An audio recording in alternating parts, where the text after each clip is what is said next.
Manjira hotel అక్కడ red gram dal sample తీయడం జరిగింది. ఇంప్రూవ్మెంట్ నోటీస్ ఇవ్వడం జరిగింది. శానిటరీ కండిషన్స్ బాగాలేని వలన మున్సిపల్ శానిటరీ సెక్రటరీ పెనాల్టీ విధించడం కూడా జరిగింది. అట్లానే నెక్స్ట్ షెల్టన్ హోటల్కి వెళ్ళడం జరిగింది. అక్కడ క్యాజువల్ శాంపిల్ తీయడం జరిగింది, కర్డ్ శాంపిల్ తీయడం జరిగింది, ఇంప్రూవ్మెంట్ నోటీస్ ఇవ్వడం జరిగింది.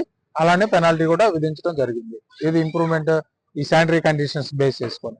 అట్లానే తర్వాత శ్రీకన్య ఇన్ని హోటల్కి వెళ్ళడం జరిగింది. అక్కడ కూడా శానిటరీ కండిషన్స్ శుభ్రంగా లేవు. ఆ లోపాలు గమనించి నోటీస్ ఇవ్వడం జరిగింది. అలానే మున్సిపల్ సెక్రటరీ వాళ్ళ ద్వారా అక్కడ కూడా నియర్లీ 4,000 పెనాల్టీ విధించడం జరిగింది.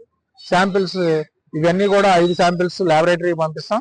ఆ ల్యాబొరేటరీ రిపోర్ట్ ను బేస్ చేసుకొని వారి మీద చర్యలు తీసుకోవడం జరుగుతుంది. ఈ రాజమండ్రి పట్టణంలో ఉన్నటువంటి వాళ్ళు కానీ, ఈ జిల్లాలో ఉన్నటువంటి వాళ్ళు కానీ, ఈ కన్జ్యూమర్స్ అందరికి తెలియపరిచేది ఏంటంటే, ఈ ఫుడ్ మీద ఎలాంటి కంప్లైంట్స్ ఉన్నా, ఎవరైనా రంగు వేస్తున్నా, చెడిపోయిన ఆహార పదార్థాలు అమ్ముతున్నా, అపరిశుభ్ర పరిసరాల్లో జరుగుతున్నా, మా ఇన్స్పెక్టర్ గారు రొక్కయ్య, ఆయన నెంబర్ 9849848070, ఆయన అందుబాటులో లేకపోతే as a supervising officer, assistant food controller నేను కాకినాడలో ఉంటాము. మాకు ఫోన్ చేస్తే 9989688699 తగు చర్యలు తీసుకోవడం జరుగుతుంది. మరిన్ని వీడియోస్ కోసం ఛానల్ ని సబ్స్క్రైబ్ చేయండి. లేటెస్ట్ అప్డేట్స్ కోసం వాట్సాప్ ఛానల్ ని ఫాలో చేయండి. అండ్ లింక్ డిస్క్రిప్షన్ లో ఉంది.